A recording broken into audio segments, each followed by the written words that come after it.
Vamos lá então, pessoal, segunda parte da entrevista com a Cris Souza, da Libra, que começou a semana passada. Lembra que eu falei? Foi muito longa, a gente teve que fazer em duas partes. Estamos começando agora a segunda parte dessa super entrevista.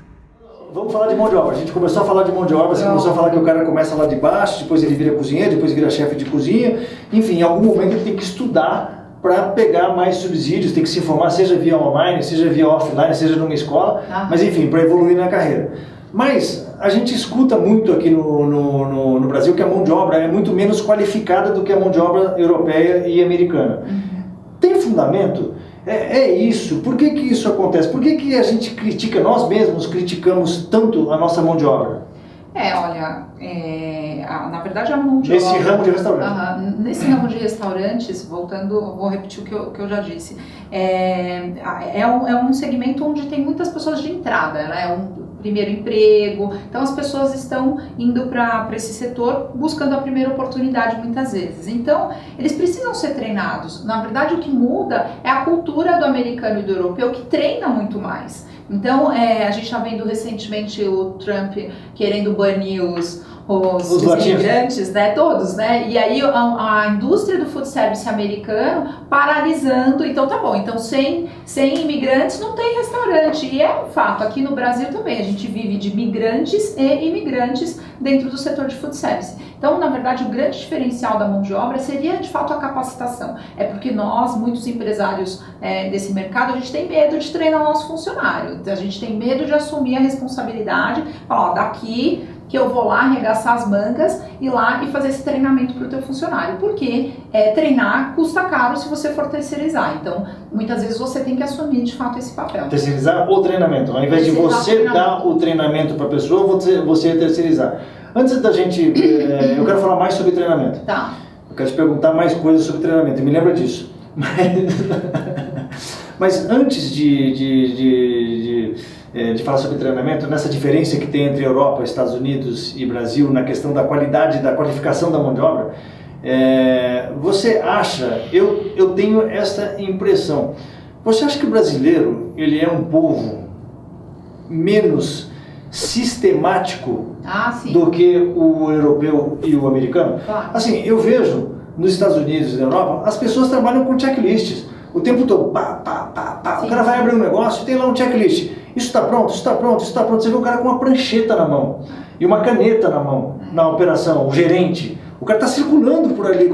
Aqui no Brasil, você vê muitas vezes o cara falando assim, e aí, tá pronto para abrir? O cara fala, tá, João, tá tranquilo aí na sua área? Fala, tá, e aí, lá na frente, na calçada, tá tudo tranquilo? Você tem essa impressão ou eu que tô... Na verdade não é uma impressão, é um fato, né, Politi? Acho que as pessoas não estão muito ligadas em sistemas aqui no Brasil. Mas não tem essa cultura que a gente vê lá fora. Na verdade, assim, o brasileiro culturalmente, a gente não gosta das coisas excessivamente engessadas, né? E na verdade os outros povos americanos, europeus, como a gente está aqui falando, eles gostam do diga só uma vez, né? Eu brinco, eu tenho uma máxima que eu uso lá no meu escritório, perguntas do primeiro dia, somente no primeiro dia, por favor, né? Porque em teoria, quando você recebe uma pessoa no primeiro dia, você faz uma integração, você explicou as coisas para ela e tudo mais. No primeiro dia a pessoa está nervosa, ela não registra nada do que você falou. Eu dou um caderno para ela anotar. Mas o que acontece? Quando você tem o checklist... Sabe como é que eu faço? Eu gravo todos os meus treinamentos de primeiro dia. Pronto, olha que bacana. Eu gravo. Eu estou dando treinamento, estou gravando, hoje tem o Google Hangout, então você grava o treinamento, aí depois a pessoa passou o nervosismo, ela chega em casa e fala, ela pode relaxar. O primeiro dia foi terrível, não lembro nada que aconteceu. Ela vai lá, vê no YouTube. Exato. Essa é uma forma bastante simples e bastante barata de fazer isso. Mas assim, uma fórmula boa é pensar no treinamento em 3 tempos, né? Eu gasto 1/3 do tempo na teoria, então óbvio, você sempre tem que contextualizar a teoria para as pessoas, e aí depois eu gasto os outros 2/3, né? Fazendo na prática, é o que funciona de fato. As pessoas, elas querem aprender fazendo. Então, isso funciona muito, e aí depois, se você criar uma programação mensal, você tem que ter consistência. Treinamento é consistência e constância. Você cria um calendário, uma agenda, você segue isso por um período. Olha, eu vou fazer agora um ciclo de treinamento sobre cafeteria, né? Como tirar o café, como preparar a espuminha do leite, enfim, as coisas da finalização da refeição do nosso cliente. Então, eu vou fazer esse ciclo. Eu treino um módulo disso. E aí eu treino a equipe inteira, preparo a minha equipe para isso, e aí eu faço uma checagem, obviamente, todo mundo assina que participou desse treinamento, isso pode durar 1, 2, 3, quantos encontros forem necessários. Finalizou esse tempo, eu entrego um certificado, eu ritualizo isso, porque a gente também internaliza a partir do momento que eu fui premiado, que eu fui reconhecido, olha, agora você é quase um barista, né? Você aprendeu todas as etapas, como tirar o café, como apresentar para o cliente, uau! E isso faz a diferença para a pessoa, porque ela não vai ter oportunidade de fato de ir para uma faculdade. Agora, então esse ritual é bacana. Como que o dono do restaurante, que é um cara que não tem experiência em treinamento da sua equipe, ele pode fazer? Assim, eu estou pensando num cara que está com boa vontade, está escutando a gente, está assistindo o nosso programa e está empolgadíssimo e você fala assim, eu vou treinar, eu vou virar um treinador, assistir esse negócio, eu acho muito legal essa parada. O que esse cara pode fazer se ele não tiver experiência com treinamento? Dá alguma dica, assim, que a pessoa fala assim, não tenho experiência com isso, mas eu quero, tenho vontade, vou fazer uma agenda de treinamento com a minha mão de obra. O que o cara pode fazer por ele, por si só? Eu considero assim, se você é empreendedor, você tem que ter coragem. Então, assim... Tem que meter a cara. Seja corajoso, não vem com essa montar aquela agenda. Ai, não sei, ai, tenho medo. Monta a porra da agenda. Monta a porcaria da agenda, seja corajoso. E aí, obviamente, vai levando para a tua área de conforto. Se informa, estuda o que você vai falar para as pessoas. E, obviamente, por exemplo, eu tenho um fornecedor de café. Eu posso buscar o apoio dele para treinar minha equipe. Eu tenho um fornecedor de vinhos. Eu posso buscar. Mas eu tenho que estar ali, eu tenho que estar presente. Use e abusa, né? Os seus fornecedores podem te ajudar. Claro. E aí, os meus fornecedores. O que não for do meu domínio, eu posso contratar um especialista também. Eu não entendo nada sobre vigilância sanitária e é um tópico fundamental no meu negócio. Eu vou contratar um especialista. O importante é o cara saber que não existe ele trabalhar com uma equipe e o cara, e você perguntar pro restaurante, pro garçom que está te atendendo, quantas horas de treinamento você teve essa semana? Sexta-feira? Nenhuma. Acontece isso. No mercado de alimentação. Eu arrisco dizer que é muito mais regra do que exceção. É verdade. O cara não tem treinamento nenhum, ele passou a semana inteira, ele trabalhou, quantas horas você trabalha numa semana? Poxa, normalmente, em teoria, 44, mas assim, 44. Quem trabalha em alimentação, pelo menos 60, né? Enfim, o cara trabalhou 60 horas no restaurante, eu arrisco a dizer que 95% dos restaurantes, talvez eu esteja exagerando, mas eu acho que não estou, das 60 horas, o cara não passou 2 em treinamento.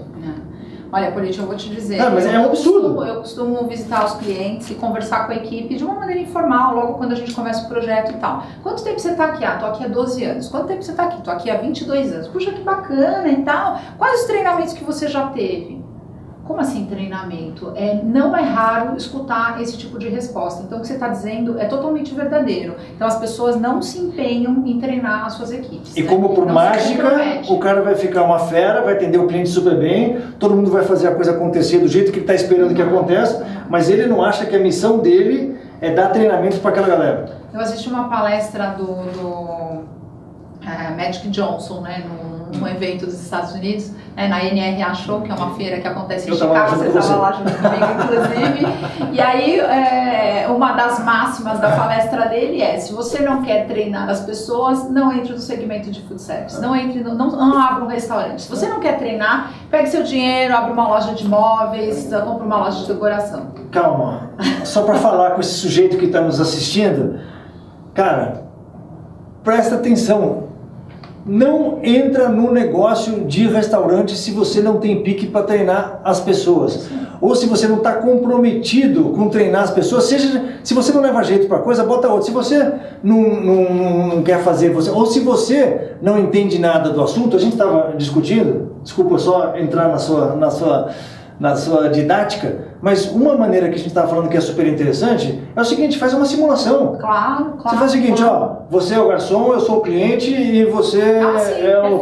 Perfeito. Bota as pessoas, faz uma simulação de serviço como se fosse um serviço real, deixa os caras simulando esse negócio e todo mundo em volta, a galera, a equipe, vai anotando. O que foi legal, o que não foi legal, o que poderia ter sido melhor.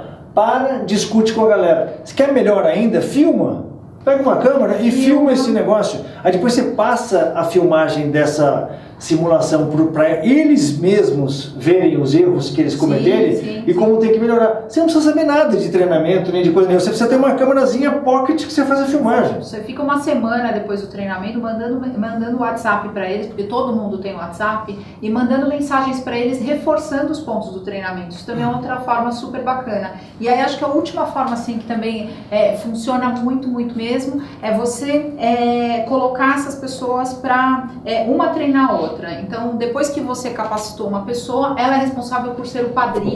Ela é responsável por transmitir esse conhecimento. Ela ganha um grau de importância tão grande para a equipe, para ela mesma, e aí ela transmite esse conhecimento de uma forma muito bacana. Mas você tem que checar. Acho que um ponto importante, Polite, que você não transferiu a responsabilidade do treinamento para o cara. Você continua sendo responsável por criar o planejamento e por checar se as pessoas foram treinadas. E outra, quando você aprende alguma coisa com a missão de ensinar com uma outra para uma outra pessoa, você se preocupa muito mais. Você se preocupa em aprender muito mais do que se você não tiver essa missão. É fato. Então, isso é sensacional. Nos Estados Unidos, todas as cadeias fazem assim. Eles designam um padrinho e o padrinho é responsável, porque se o cara tiver pisado na bola nos primeiros, sei lá, 2, 3 semanas, o gerente do estabelecimento ele vai falar primeiro com o padrinho. Fala, vem cá, eu tô vendo aquele cara ali, você deu a lição número 2 para ele certinho? Você leu o manualzinho junto com ele? Falou, pô, pisei na bola nessa parte. Cara, mas é o comprometimento da equipe toda com o sucesso do cara que está nesse ano. Exato. Isso é muito legal. Colocar uma pessoa numa operação de alimentação hoje, uma operação de restaurante despreparada é pedir para ter problema, né? Eu preciso contar esse caso que aconteceu comigo anteontem, num restaurante daqui de São Paulo, um restaurante que faz parte de uma cadeia de 60 lojas, são caras grandes, bons e que supostamente eu escutei do gerente que eles recebem treinamento todas as semanas, todo mundo recebe treinamento todas as semanas.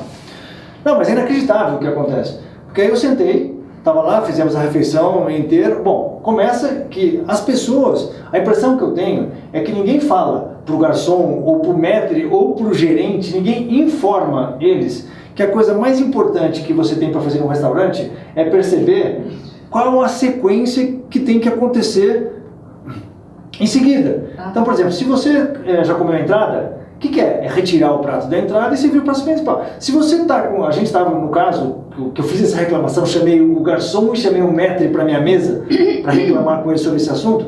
Foi o seguinte, eu pedi o café e a conta. Eu não sei por que cargas d'água, quando você pede o café e a conta no Brasil... mais 40 minutos. O cara traz o café, mas não traz a conta. Mas enfim, café e a conta, veio o café. Aí você toma um café. Aí passa, tomou o café... Novo, né? Não, tomou o café, eu já queria a conta, mas eu já tinha pedido a conta. Então eu falei, vou pedir de novo. Vou encher o saco do cara. Não, acho que ele sabe que é para trazer a conta, mas nada de trazer a conta. Aí terminou o café.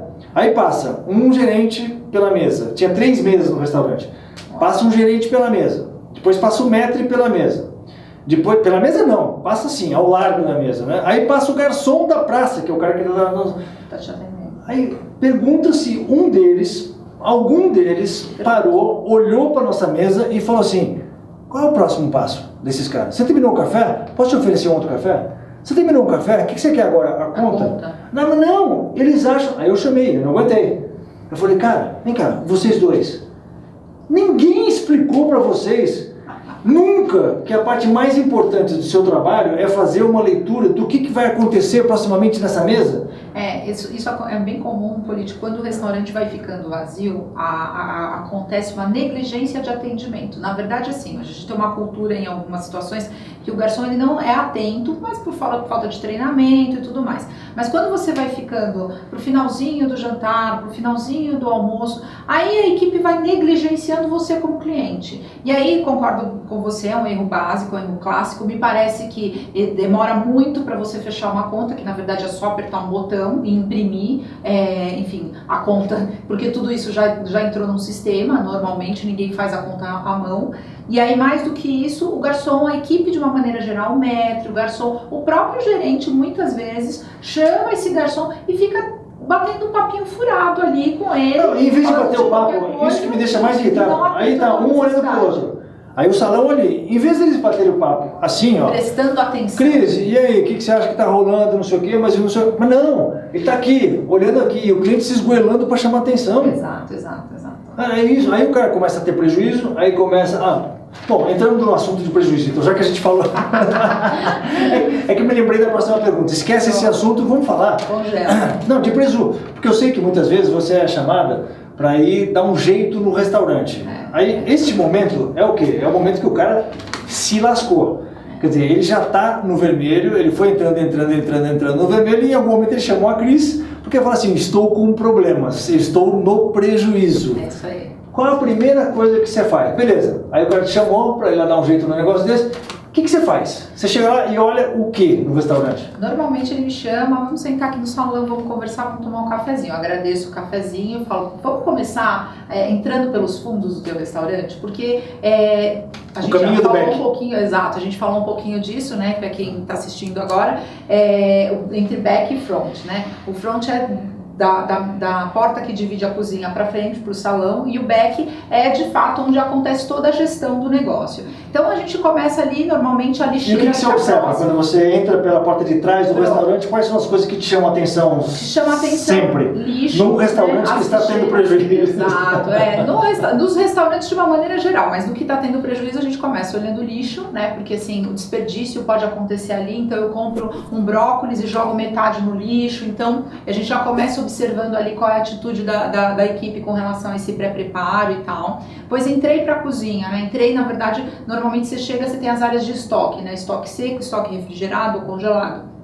Então a gente olha como isso está organizado, então você já percebe que se tem um produto vencido, se a sacaria está no chão, porque isso tudo representa desperdício. Em algum momento alguém vai chegar, isso não pode ficar no chão, joga no lixo. Enfim, então você já vai percebendo as perdas. Você abre uma câmara, uma geladeira, um freezer, se aquilo tiver armazenado de uma forma incorreta, aquele produto... Sem etiquetazinha, sem data de validade, sim... Vai pro lixo. Depois você entra na produção e aí você percebe como a equipe trabalha. Então, por exemplo, eu tenho 30 bifes ali prontos para serem grelhados e tem 10 pessoas lá fora. Aquele produto está ali, está sem refrigeração. Ele vai ser desprezado no final. Então, você vai percebendo isso. Depois eu avalio o porcionamento, né? Muitas vezes alguém não pensou numa ficha técnica ou não definiu para a equipe qual o tamanho que aquele prato tem que ter. Não tem um padrão. Não tem um padrão. E aí aquilo vai para o salão, o cliente ele não consome tudo aquilo e uma parte daquilo, mesmo ele não pagando, vai para o lixo. Pior, né? O cliente vai um dia estar desse tamanho, no outro dia vai estar desse tamanho. Exato, também. Isso gera inconsistência da operação. E aí quando você vai para aquela área que a gente, que é uma área suja, que é a área de lavagem de pratos, lavagem de panelas e tudo mais, você também observa o desperdício do que voltou do salão e do que foi preparado. Então, todo o seu dinheiro foi fazendo esse percurso. E não raro, Politi, isso acontece muito, tem erro em todas essas etapas. E aí, de fato, você descobre por que a pessoa está no vermelho, né? Eu já vi histórias de restaurante, eu já vi cozinheiro roubando filé mignon, peças de filé mignon inteiro do restaurante, sabe como? Jogando no lixo. Aí joga no lixo, aí ele embala direitinho, né, o negócio antes de jogar no lixo, e aí vai o lixo para fora. E quando termina, todo mundo vai embora e tal, o cara vai lá fora no lixo, abre aquele lixo que tem o filé mignonzinho embaladinho, pega 3 peças de filé mignon e leva para casa. Você está dizendo... Imagina isso, e outra, quando o cara faz isso daí, não é porque ele faz uma vez ou duas, ele faz uma, dá um testezinho. Aí depois ele faz 2, aí ele pega um hábito. Aí quando o dono do restaurante percebeu que ele já está no vermelho, o cara já fez isso 500 vezes. Muitas vezes. Na verdade, a questão de roubo é uma característica comum, né, em vários segmentos, não é um privilégio nosso no ramo de restaurantes, mas de fato... Mas tem muita chance, você falou, exato, tem muita oportunidade, tem muita chance. Isso também se dá a falta de controle. Aí, se a gente fosse gravar um novo vídeo, a gente podia fazer só sobre isso, que é compras, né? Tá, mas resume. A compra e a gestão da compra, a gestão do teu estoque dentro do restaurante. Da ficha técnica, do porcionamento. Vamos fazer um programa só sobre isso. Pronto, tá, mas me resume as maneiras que o cara... que o desperdício acontece num restaurante. Me resume, me cita, sei lá, algumas maneiras de que isso aconteça no restaurante, que o cara tem desperdício no restaurante. Vamos começar antes de pré-preparar, vamos fazer a compra. Eu tenho um problema na compra, eu não especifiquei minha matéria-prima corretamente, então eu tenho um problema na compra. Eu imaginei que eu vou servir filé mignon em bife, eu comprei uma peça inteira de qualquer jeito, então eu posso ter errado na compra. Ou pagou muito caro também. Ou paguei muito caro. Ou você não fez 3 cotações diferentes. Sim. Pronto, isso é uma forma... Vai dando dica, porque Exato, é legal, porque quem compra, você tem assunto aqui.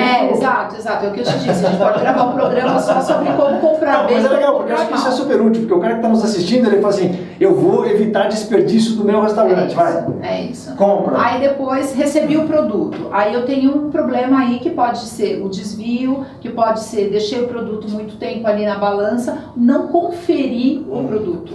Então, eu recebo uma caixa de carne que deveria ter 50 quilos. Não é conferência, vamos chamar de recebimento. Recebimento, sim. No recebimento, então, tem alguns erros. Eu não conferi temperatura, eu não conferi a qualidade desse produto.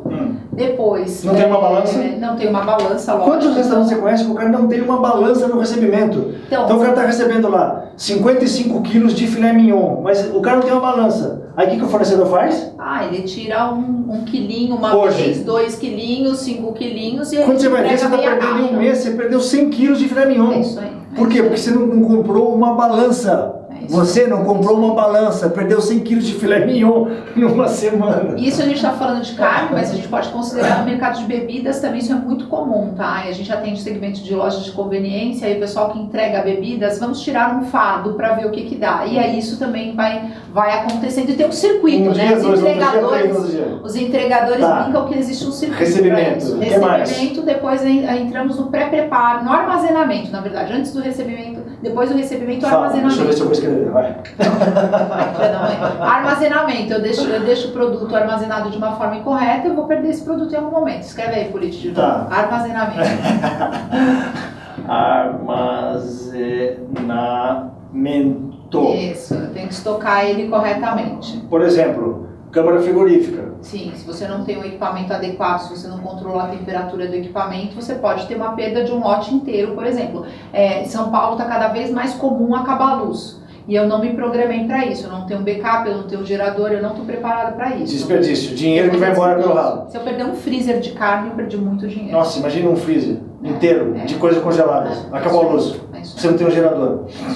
Tá. Isso, armazenamento. Armazenamento você pode falar congelado, frio temperatura ambiente, enfim, tudo. Exato. O que mais? Aí depois a gente vai para as etapas de preparo. Pessoal, presta atenção, nós estamos falando aqui de desperdício, isso é dinheiro do seu bolso direto, hein? Vai. A gente começa com a etapa de pré-preparo, né? Então, onde eu vou trabalhar as etapas. Pré-preparo ou coloca tudo como preparo? Pode botar então como preparo para ficar mais curto, né? Tá. Se quiser, bota o pré-preparo. Eu quero te agradar, seu entrevistador, você que está mandando. Vai, preparo. Preparo. Então, nas etapas de preparo, eu posso. Olha, que bacana. Aí você decide depois, vai. Então, pronto. Nas etapas de preparo, o que a gente tem?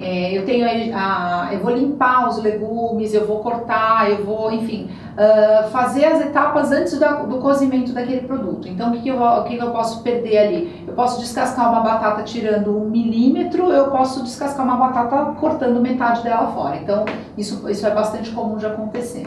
E depois, no preparo, se eu não tomar... A carne, a limpeza da carne, né? Você vai limpar... limpeza da carne. Na verdade, assim, as proteínas, de uma maneira geral, elas representam o maior custo dentro de um restaurante, né? Então, tudo que você fizer com relação à perda, que gere perda nas proteínas, você tem um impacto muito importante. Pessoal, proteínas. Proteínas. Não, isso é super importante, porque as pessoas falam, tudo bem, é aquele negócio da curva ABC. Isso, você pode querer controlar tudo que você quiser no restaurante, mas se você se dispuser a controlar aqueles 20% que são a coisa mais importante, as mais caras que você tem do seu estoque, você vai impactar em 80% do seu resultado. Isso chama-se lei de Pareto. Tá? Isso é uma coisa que eu aprendi que é muito interessante. 20% dos seus esforços geram 80% dos seus resultados. Então, se você quiser controlar, não tem tempo para controlar tudo, controla o filé mignon, controla o peixe, controla a proteína, controla as bebidas caras, controla o champanhe, tranca as coisas que são caras, são 20% das coisas que você vai se dedicar e que vai gerar 80% da economia no seu estabelecimento. Tô certo ou tô errado? Certíssimo. Então vai, o que mais? Depois de preparo. E aí depois, na verdade, a gente vai para o momento de montagem do prato. Na verdade, a gente tem a ficha técnica, né? O serviço em si mesmo. O serviço em si. E aí eu posso não ter uma receita padronizada se eu não tiver Um dia o meu estrogonofe vai 1 litro de creme de leite, no outro dia ele pode ir 2 litros. Então, se isso ficar por conta da decisão de quem prepara, da decisão de quem... E no olho. E no olho, puxa vida, então você também vai perder dinheiro aí. Isso aqui, só para lembrar, tá? Por isso, depois eu sempre retomo o assunto dos europeus e dos americanos. Porque isso lá é sensacional. Eu vejo isso muito no Brasil, as pessoas vão no olho. Sim. Quer dizer, e vão no olho, e vão numa medida assim, uma colherada, mas a colher um dia desse tamanho, outro dia desse tamanho, outro dia desse tamanho, mas eles chamam tudo de uma colher. O americano não tem isso. Não, uma colher é uma colher. Não, ou os medidores que eles têm são sempre os mesmos, é tudo padronizado, o cara não comete esse erro. Eu vejo tanta gente aqui medindo uma vez com um utensílio e na outra vez o mesmo prato com outro utensílio, que eu acho absurdo. É dinheiro que está sendo jogado fora. Uma coisa que a gente fala aqui na cultura nossa de Brasil é dessa paixão, desse amor pela culinária e tudo mais. E aí, por conta disso, a gente acaba tomando decisões emocionais que são decisões como essa. Eu vou colocar um pouquinho. Hoje eu estou mais apaixonado, vou tomar mais creme de leite. Hoje eu estou generoso. Exato, eu estou mais generoso, né? Então, e isso é uma característica que até algumas pessoas defendem. Mas, de fato, é muito valioso você ter um padrão e segui-lo, né? Tá. Ótimo. Bom, e a última coisa... É o tamanho da porção que você vai entregar para o teu cliente, né? Caixa política. Caixa, dinheiro. Às vezes isso você aqui, vai cobrar, Se né? controlou tudo aqui, o cara vai lá e pum, enfia a mão no caixa. Não, mas é que aqui, política, é uma coisa que a Márcia fala muito isso, é o faturamento, né? Na verdade, você cobrar de fato pelo teu cliente. Porque numa noite que o sistema caiu, numa noite que aconteceu alguma coisa, num momento que aconteceu alguma coisa errada, você pode deixar de cobrar coisas também. Então, esse é um ponto importante. É ter um plano B para o sistema cair. Claro. Tem gente que não tem esse plano B. Claro, não. É bem tenso, né? Quando você não tem o plano B, porque todo mundo percebe. Tá, Cris, a gente já está acabando. Eu queria ver com você, assim, Cris, para as pessoas que estão nos assistindo e que de repente elas querem abrir um restaurante, são empolgadíssimas, adoram a gastronomia, beleza, eu quero abrir o meu negócio na área de food service. Quais são as opções? O que a pessoa pode fazer? Ele pode efetivamente abrir um restaurante, ele pode abrir uma cafeteria, uma sorveteria, pode abrir um negócio móvel, uma food bike, um food truck, enfim, tem várias opções, mas tudo vai depender também da complexidade desse negócio, do quanto ele está disposto a investir e aprender, quanto ele pode, exato, quando ele pode investir financeiramente, mas o quanto ele está disposto a se dedicar, que aí a dedicação envolve o aprendizado, envolve o tempo mesmo que ele tem disponível para se dedicar a esse negócio. Abrir um restaurante hoje como investidor e não estar ali no dia a dia é um risco bastante alto. É o que as franquias de McDonald's e tal, a primeira coisa que eles falam, né? Quando você está disposto a se entregar de si para fazer esse negócio funcionar. Exato, isso é fundamental e não é diferente num restaurante, enfim, num carrinho de pipoca. Se você não se dedicar, ele não vai funcionar. E se você não treinar a sua galera, você vai pro vermelho rapidinho também. Também. Não treinou, não comprou direito, não armazenou, não tomou cuidado em todas as etapas da operação, não planejou, né? Vai pro buraco. Cris, chegamos no final. Obrigada. Foi ótimo, adorei esse papo.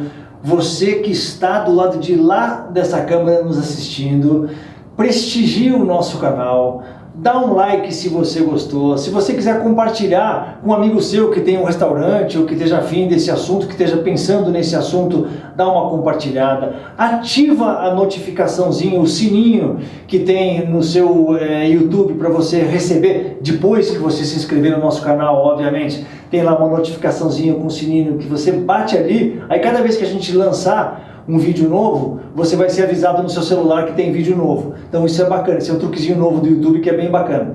E a gente vai estar procurando lançar o tempo todo. Deixa também nos comentários os assuntos que você quer que a gente fale sobre esse tema de gastronomia, de restaurante, de culinária, que a gente vai procurar sempre dentro do possível seguir as suas sugestões. Então, tamo junto. Esse canal é um projeto bacana, a gente está ampliando, a gente começou fazendo vídeos de culinária, mas nós estamos ampliando um pouco o assunto para essa área de gastronomia. A gente está super empolgado. Cris, obrigado por ser a primeira participante do nosso Na Cozinha do PolitiPro. Parabéns. É um orgulho ter você conosco. Obrigada. E estamos juntos e estamos junto com você também. Obrigada, Politi, pela oportunidade. Eu acho que assim, a tua contribuição como empresário desse segmento, né, que conhece, que entende, para as pessoas trabalharem de uma maneira muito mais estruturada, muito mais organizada, é fundamental. Estou bastante feliz de estar aqui, obrigada, e obrigada a todo mundo aí pela audiência. Obrigada.